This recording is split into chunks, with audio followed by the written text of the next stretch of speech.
Remaja ini menuntut di sebuah institut pengajian tinggi. Kenapa tak boleh lesen? Mati ke apa? Siapa yang bawa ni? Dia kan? Ni, tak boleh lesen. Berapa lama dah bawa kereta tak boleh lesen? Tak pernah kena saman sebelum ni? 2 tahun bawa kereta tak ada lesen. Kalau kamu langgar orang macam mana? Tak. Kalau langgar orang macam mana?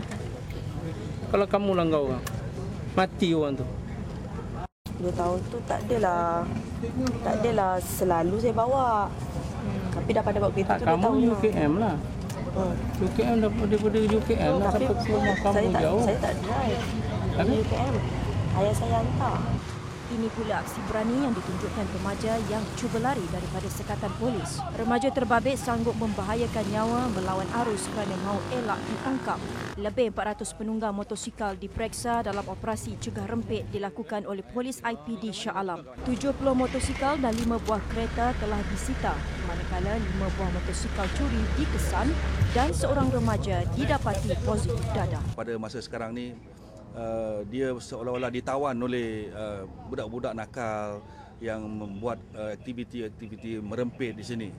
Kita jalankan secara berterusan sehingga kita dapat mencapai objektif menjadikan kawasan di sini selamat dikunjungi oleh penduduk-penduduk di Shah Alam. Operasi bersepadu yang turut disertai Majlis Bandaraya Shah Alam ini berakhir sekitar jam 6 pagi tadi. Saya. Tahu.